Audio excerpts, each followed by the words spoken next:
17 ዓመት እያለው ነው እንግዲህ ዘወትር ህይወቱ እንዲህ ነው የተቀየረችው። ተርኒንግ ፖይንቱ የዛ ሰዓት ነበረ ብዬ ነው ማስበው። ኦኬ ያ እድሜ ለእኔ በጣም ክሪቲካል የሆነ እድሜ ነበረ። አባቴን ያጣሁበት እድሜ ነው። ከ11ኛ ወደ 12ኛ ክፍል የምዘዋወርበት የክረምት ጊዜ ነበረና ፈጣሪ በራሱ ፍቃድና ስልጣን ያደረገውን አድርጓልና ወደ 12ኛ ክፍል ከመዘዋወሬ በፊት የህንድ ሀገር ስኮላርሺፕ እንደሚሰጠኝ ተነግሮ ነበረ። እንግዲህ ያው አባቴ ከባልደረቦቹ ጋር በጣም የሚወደድ ሰው ነበረና ኦፍኮርስ እንደ አጋጣሚ እንደ ስጦታም እንደ አይዞህ ማባያም ያ የህንድ ሀገር የነጻ ትምህርት እድል ተሰጥቶ ነበረና እንግዲህ አስበው 12ኛ ክፍል ገና አልገባውም። ስኮላርሺፕ ሲባል ደግሞ ቀጥታ ወደ ኮሌጅ ወደ ዩኒቨርሲቲ የምትገባበት ኦፍኮርስ በዛ ብቻም አይደለም የሃይስኩልም አለው፣ ግን የታሰበው ለዩኒቨርሲቲው ነበረና 12ኛ ክፍል እንግዲህ ጀመርኩኝ ጨረስኩኝ። ቶሎ እያሳለፍኩለት ስለሆነ ነው እና 12ኛ ክፍል በሚጨርስበት ሰዓት ላይ ኦፍኮርስ ፕሮሰሱን እየጀመርኩኝ ነበር ከህንድ ኤምባሲ ጋር። ፕሮሰሶች ደግሞ ቶሎ ያልቁልህ። ስኮላርሺፕ እንግዲህ የሞላ ሰው ያውቃል።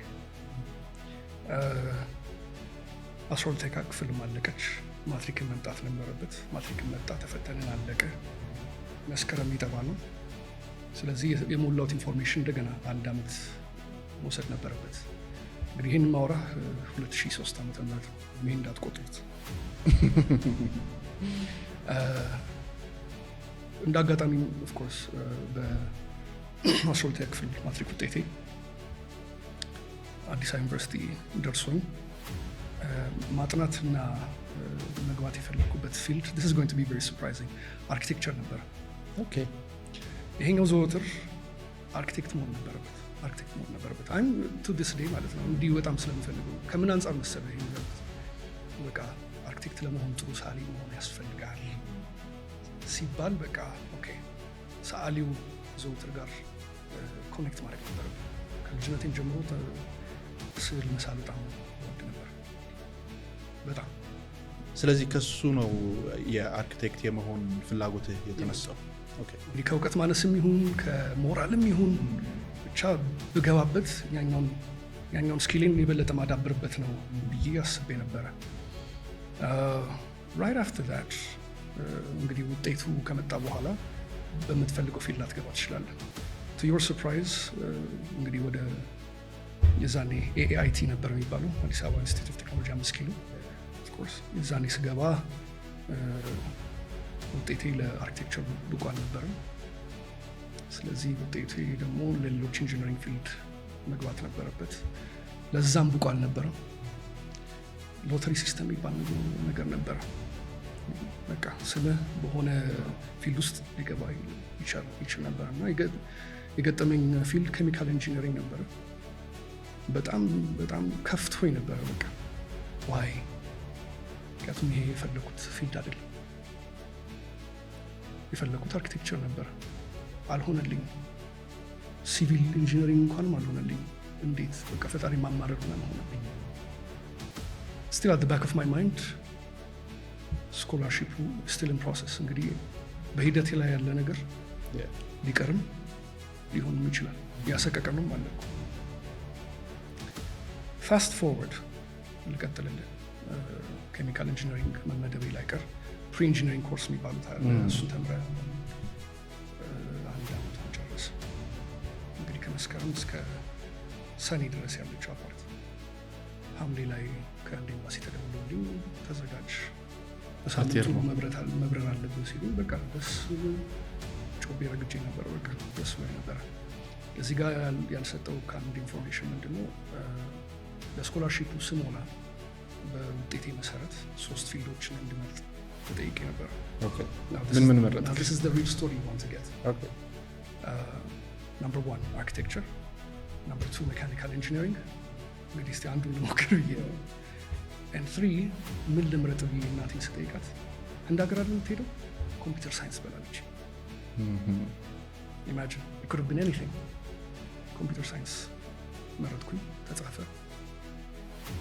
እና ገባው። በቃ አልኳቸው እንደማሲ ገብታል በኮምፒውተር ባችለር ኦፍ ኮምፒውተር አፕሊኬሽን ይባላል ነው። በቃ ኮምፒውተር ሆነ በቃ። ስለዚህ በቃ ዴስቲኒ ማለት በቃ ኮምፒውተር ሳይንስ አልኩ። በቃ ህንድ ሀገር ሄድኩኝ። በህንድ ሀገር በደቡብ ክልል ካርናተካ በሚባለው ስቴት የባንግሎር ከተማ አንድ ኮሌጅ ውስጥ የባችለር ኦፍ ኮምፒውተር አፕሊኬሽን እንድማርና እንዳጠና እዛ ጊዜን እንዳሳልፍ እድሉ ተመቻቸ ማለት ነው። ምን ያህል ጊዜ ነው እዛ የቆየው? 3 ዓመት። 3 ዓመቷ ብዙ ነገር ነች ያስተማረች። ወደ ህንድ ሀገር ስሄድ 19 ዓመት ነበርኩኝ። ከጎጆ መውጣት የሚባል ነገር አላውቅም። የቤት ልጅ የመጀመሪያ ለወላጅ በቃ ከጎጆ ለመውጣት የሆነ ሌቭል ደርሰህ አምነውብክ ነው ይሄ ግድ ሆነብኝ። በቃ my mom was worried። እናቴ በጣም ተጨንቃ ነበረ። ኤኒዌይ የሆነ ሆኖ ህንድ ሀገር እዛው ደረስኩኝ። 3 ዓመት እዛው ቆየሁ። አሁን ወደዚህኛው ዘወትር ለመምጣት 3 ዓመት ልዝለልልህ። ኦኬ። በዛ 3 ዓመት ውስጥ እንግዲህ መማሩን ብቻም ሳይሆን የተለያዩ የህይወት ልምዶችን የቀሰምኩበት፣ ተኮርኩሜ የተማርኩበት፣ ገንዘብ አያያዝ ምንድን ነው፣ ጓደኛ ምንድን ነው፣ የሚከዳ ሰው ምንድን ነው፣ እንደ ውጭ ሀገር ዜጋ ለሌላ ሀገር እኮ አንተም የውጭ ሀገር ዜጋ ነህ። የውጭ ሀገር ዜጋ እንዴት ነው ትሪት የሚደረገው? ለካ ብዙ ነገር ነው ያሳየኝ። ትምህርትም አልሆነልኝም ነበር። እንግዲህ አስቡ፣ አባቴ አርፏል። ያን ሀዘን ደግሞ ወደ ደስታ ለመቀየር እንደ መጀመሪያ ልጅ የሆነ የሚሰማህ ግፊት፣ ፕሬሸር አለ።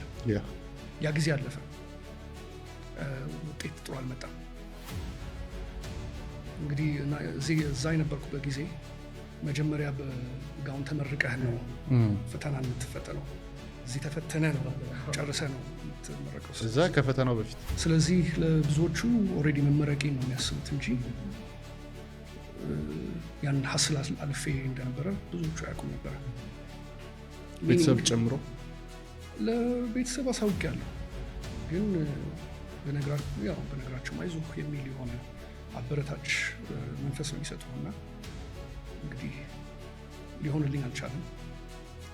ኢንቫይሮንመንቱን ለእኔም አልተስማማኝ ነበር፣ አስጨነቀኝ። የቪዛ ጊዜም አለቀ። ቪዛዬን ኤክስቴንድ ማድረጉም ደግሞ ሌላ ጭንቀትን ፈጠረብኝ። ለእናቴ ደወልኩላት፣ ምንድን ነው ማድረግ ያለብኝ? ቀጥ ብለህ ና ያለች። ቀጥ ብዬ መጣሁ። እንግዲህ አስቡ፣ በእኔ ቦታ አንተ ብትሆን ወይም ማንም ሰው በእኔ ቦታ ቢሆን አደራ እንደመሰጠት የሚያክል ነገር ነው ይሄ እና ያን አደራ እንደበላው ያክል ነበር የሚሰማኝ። ተምረህ ጨርሰህ ተመርቀህ ወደሆነ የስራ ፊልድ ገብተህ ከሌሎቹ ወጣቶች እኩል ወደዛኛው መስመር ውስጥ እንድትገባ ነው። ወደዛኛው መስመር ማለት ወደ ስራው ማለቴ ነው። ውጤቴ እንግዲህ ጥሩ አይደለም። ስለዚህ ምንድን ይደረግ ሲባል ከቤተሰብ ጋር የተመካከርኩ፣ ለምን ኤግዘምት አታደርግም ተባልኩ። ኤግዘምት ማለት ካለህበት እንድትቀጥል። ለካ በመሀል 3 ዓመት ከዚህ ሀገር ወጥቻለሁ።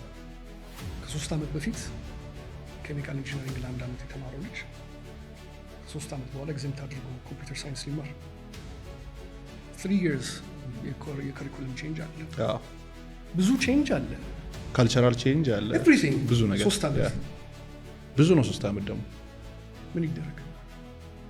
ቁጭ አልን፣ ተመካከርን። ለምን አንዱ የግል ዩኒቨርሲቲ ገብተህ ትማር ተባለ። ኢማጂን 19 ዓመትህ ነው። 3 ዓመት ሙሉ ህንድ ሀገር ሄደህ ተምረሃል፣ አልተመረክም፣ ውጤቱ አልመጣልህ። 22 ዓመትህ ነው፣ ወደ ሀገር ተመልሰሃል። ሰው የሚያውቀው ህንድ ሀገር ሄደህ መማርህ ነው፣ ትምህርት መጨረስህ ነው። አንተ ግን የምታውቀው ግን ሩብ ጉዳይ ደርሰህ በዜሮ እንደተባዛለህ። ያ እንዴት እንደሚያም በቦታው ላይ ሆኖ እንዲሰማህ ራሱ ላጠበቅ ትችላለህ። ሎንግ ስቶሪ ሾርት፣ ለምን ከዜሮ አትጀምርም የሚል ነገር ላመጣ እኔ ሀሳቡ ከማን ነው? ከእናቴና የአባቴ ጓደኞች። ምክንያቱም ያው ማማከሩን ፈልጌ ነበር በጣም ከዜሮ ገና ልጅ ነህ። የብዙ ወጣቶች መስማት የማይፈልጉት ነገር ገና ልጅ ነህ። አይ ኖ ዘ ፔን ጊዜ አለህ እኮ አሁንም ሳስበው ለካ እውነትም ጊዜ ነበር። እኔ ግን አሁንም ድረስ ይሰማኛል የሆነ ነገር ጊዜ ሄደ ምናምን አይነት ስሜት አለች፣ የሆነች ፊሊንግ አለ። እንዴት አለፍካት ያችን ፊሊንግ? የተወሰነ ሊቶች ከራስ ጋር መጣላት አለብህ in order to get to that point. It's not easy፣ ቀላል አይደለም። ብቻ ኮንቪንስ መደረግ በሆነበት መንገድ ከፈጣሪ ጸሎት ጋር ተጨምሮበት ዩኒቲ ዩኒቨርሲቲ ኮምፒውተር ሳይንስ ከዜሮ እንድጀምር እስማምቼ ከዜሮ ጀምሮ። ኦኬ፣ ከሱ በፊት ግን እንድትወስን ያደረገች ፖይንት ገና ነው ጊዜ ያለኝ እንድትል ያደረገች ፖይንት ምን ነበር? ጥሩ ጥያቄ። በዚህ አጋጣሚ ይህን ፖድካስት የሚመለከት ከሆነ ለአቶ ስንታየሁ እንድሪስ እና ነፍሳቸውን ማጸግነት ያመርልን ለአቶ ተርፋ ሳዲጋ እጅግ አድርጌ ምስጋና ማቅረብ እፈልጋለሁ። በዩኒቲ ዩኒቨርሲቲ ከፍተኛ አመራር ላይ ያሉ ሰዎች ናቸው። እንግዲህ አንዳቸው ነበሩ። ሁለቱም ከዚህ በፊት የነበረኝ የትምህርት ጊዜ እንዴት እንደነበረ ጠይቀውኝ አማክረውኝ ካወቁ በኋላ ሁለት አማራጭ ሰጡኝ። ያኛው አማራጭ በቃ ወደዛኛው እንደሄድ ያደለኝ አርኪቴክቸር ተምረህ እንደ አዲስ ተምረህ ABCD የመሰሉ ውጤቶች ሪስክ አድርገህ ብትገባ ይሻላል ወይስ የተማርከውን እንደገና አምጥተህ AAA ደርድረህ ደረትን ሞላ አድርገህ ሳትሳቀቅ ውጤቴ ጥሩ ነው ብለህ የትም ቦታ ብትሄድ ይሻላል አሉ። ስቲል ለአንተ አሁን የማያንገራግር የሆነ መልስ ይመስላል አይደል? አንድ ሌሊት አስጨነቀች። ምክንያቱም ህልሜ ምን ነበረ ያዘው አርኪቴክት። ምክንያቱም ሰዓሊ ነኝ ብዬ ስለማሰብ ነው። ለካ ግን ያሉት ነገር ልክ ነው። ውጤቴ ጥሩ መሆን ነበረበት። to move forward በቃ ኮምፒውተር ሳይንስ ልምረጥ አልኩኝ። ተመዘገብኩ፣ ገባሁ። ኢማጂን ይህ ሁሉ ኮንቨርሴሽን የሆነው 2014 ትምህርት ከመግባቴ በፊት ነሐሴ አካባቢ ላይ ምዝገባው ሊጀምር አካባቢ ማለት ነው። እስከዛ ግን ጨላ እየገባ አይደለም። እሱም ደግሞ ሌላ ፈተና። ለምን እንደ ወጣት በዚህ የሆነ ማይንድ ስኬል ኤክስፔክት የምታደርገው ምንድነው? ትምህርት ተምሬያለሁ፣ መስራት አለብኝ፣ ከእናቴ እጅ ብር መጠየቅ የለብኝም የሚል የሆነ የኢንዲፔንደንስ ስሜት አለ። how do we do that? እናቴን አስጨንቋት። የእናት ነገር ታውቃለች። she will do anything she wants። ምክንያቱም እናቴ ጠንካራ ናት ነው። እናቴ ጠንካራ፣ በእሷ ጸሎት ነው ያለው። እድሜዋን በጥፍ ጨምርልኝ እንጂ በእሷ ጸሎት ነው ያለው። አስጨንቋት። የዛን ጊዜ በጣም አስጨንቂያት ነበር። ክረምት ወደ ጳጉሜ አካባቢ መብራት ይጠፋል። ሻማ እናበራለን። ሬዲዮ እንሰማለን። ሬዲዮ ስንሰማ በጣም ቅልጥፍ አድርገው እንግሊዝኛ የሚያወሩበት ሬዲዮ ጣቢያ ላይ ተሰካ ማለት ነው። ከዛ እንግዲህ ለትርጉም ሲባል እንግዲህ ያለውን ነገር ነገራችሁ ይሻላል። እንግሊዝኛ የሚችል ጥሩ እንግሊዝኛ ያለው ሶስተኛ ክፍል የጨረሰ ማንኛውም ካንዲዴት በዚህኛው ሬዲዮ ጣቢያ ተወዳድሮ ማለፍ ይችላል፣ መስራት ይችላል የሚል ጆሮ ውስጥ ገባች። አንተ እንዴት ልተኛ አብርሃም፣ እንዴት ልተኛ? ይሄ እንግዲህ የሰማሁት መቼ ነው? 1 ሰዓት ማታ። እንዴት 6 ሰዓት ሆና ትልፍ ከና አድራሻው ብላ ተናገሩ ማለት ብቻ። ቶሎ ደወልኩ፣ አያነሱ። ደወልኩ መጨረሻ ላይ አነሱት። ይሄ አርብ ነው እንግዲህ አንስተው ሰኞ ዕለት ነው። 2 ቀን መሀል ላይ አንተ 2 ቀን 2 ዓመት ሆነችብኝ። ወይ ጉድ! ሰኞ ተወዳትን ቀጥረህ እንደመጠበቅ ኢማጂን። አርኪቴክቸር መማር ፈልግ ያልሆነልኝ ያላሰብኩት ፊልድ ውስጥ ገብቼ አልዘለኩበትም። ኮምፒውተር ሳይንስ ብዬ 3 ዓመት ውጭ ሀገር ቆይቼ ምንም አላተረፍኩም። 2014 መስከረም ጥቅምት ትምህርት ቤት ልገባ ነው እንደገና እንደ 12ኛ ክፍል ተማሪ እንደመሆን ማለት ነው ለኔ። ግን እኩዮችህ እየተንቀሳቀሱ ነው ኦልሬዲ ጨርሰው። ኦፍ ኮርስ some of them ኢንጂነሪንግ ለተማሩት ስቲል እየቆዩበት ነው። what happens ከዛስ ልክ እቺ አጋጣሚ ስትመጣ እንግዲህ እንግሊዘኛማ አለ እጃችን ላይ ነው ብዬ ሞከርኩኝ። የዛኔ እንግዲህ በወቅቱ 105.3 አፍሮ ኤፍኤም ይባል የነበረው ሬዲዮ ጣቢያ ላይ በእንግሊዝኛው 105.3 አፍሮ ኤፍኤም your infotainment station ተብሎ የነበረው ሬዲዮ ጣቢያ ላይ ገባው። and the rest was history. September 2014 መስከረም 2007 አረሳት በሚካኤል ቀን የገባሁት my friend ዋው ገባው። ቀን ሬዲዮ እየሰራው የማታ ኤክስቴንሽን ኮምፒውተር ሳይንስ። ስለዚህ ከሁለቱም አላጣሁም ማለት ነው። አሁን ከካሜራው ጀርባ ያለው እና እንግዲህ የዛኔ 5 ዓመት መቆየት ነበረብኝ በትምህርቱ። so it was ባንዲንግ ሁለት ወፍ ትምህርት ትጨርሳለህ፣ የ5 ዓመት ኤክስፒሪየንስ አለ። እንዴትስ ወደ ሬዲዮ የመምጣት እልሁ ሊመጣ ቻለ የሚለው ትንሽ ወደ ኋላ ሳብ አድርገን። ኦኬ አንድ ሀገር ሳለሁ ብዙ ጊዜ ውጭ ሀገር የተለመደ ነው ኤክስትራ ከሪኩለር አክቲቪቲዝ ይባላሉ። ከትምህርት ውጪ ያሉ ተሰጥኦን የሚፈትሹ የአውድ ተግባራት አሉ። ይህን ለማንም ተናግሬ አላውቅም ኢቭን ኦን ፐርሰናል ሌቭል። ኦኬ እንግዲህ ይህን መናገር የሚያውሱ በጣም ደስ ይለኛል። እዛው ህንድ ሀገር በነበርኩበት ጊዜ መደነስ የሚችለው የመደነስ ችሎታውን እንዲያሳይ፣ መስፈን የሚችለው የመስፈን ችሎታውን እንዲያሳይ፣ የሆነ ትሪክ ታለንት ያለውን ካለ በዛ ኢቭን መድረክ መምራትም እንደ ታለንት ይታይ ነበረና እዛ የነበርኩበት ኮሌጅ ማልፍ ዜጎች ነበሩ አፍሪካውያን። በጣም ይደነቁ ነበረ ህንዶቹ። ዚክ ያው ቅጽል ስሜ ዚክ ነው።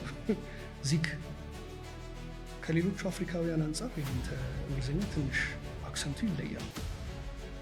በዚህ እንግሊዝኛ ችሎታ ለምን መድረክ አትመራም አለኝ አንዱ ህንዳዊ ጓደኛዬ። ኦኬ ይህን ሁሉ ምልህ በአማርኛ ተርጉም የለህ ነው ያለኝ። ይሄ በእንግሊዝኛ ነው።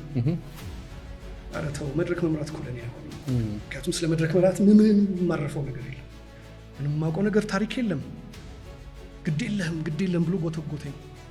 በህንድ እንግሊዝኛ ነው። በህንድ እንግሊዝኛ ነው። አክሰንቱ ታስታውሰዋል? እንጃው አሜን ያው እዛው አካባቢ ናቸው። እንደዚህ ነው በነገራችን ላይ እንግሊዝ አውቶማቲካሊ ከህንዳዊ ጋር ሳወራ አውቶማቲካሊ እንዲህ ይላል። አንተም ራሱ በስተት ነው እያልከው እንዲህ ነው ይፈጥናል። አንተ የነሱ እንትን ይላሉ። አዎ እና እንዲህም አለው እንዲህ ሲሉ በጣም ትክክል ነህ ማለት ነው። አምርረው ነው በቃ ኦኬ አንተ ትስቃለህ። እኔ እኮ 3 ዓመት የቆየሁበት ነው ማይ ብራዘር። ኤኒዌይ እሺ አቢሳር ይባላል ልጁ። አማርኛ ቢሰማ ደስ ይለኛል። በዚሁ እንግዲህ ላመሰግነው ላወድሰው እፈልጋለሁ። በሱ ምክንያት ነው እንግዲህ ወደ መድረክ መምራት ነው የገባሁት እና ኦዲሽን ገባሁ። እሺ ወደዱኝ። በቃ ሁለተኛ ዙር ሁላ አልነበረውም። በቃ ወደዱኝ ለሆነ በአንድ ነው በቃ በአንዴ በቃ ካርኒቫል ውስጥ ካርኒቫል እያዘጋጁ ነበር። እዛ ላይ መድረክ ትመራለህ። የህዝቡ ጩኸት፣ የህዝቡ ሞራል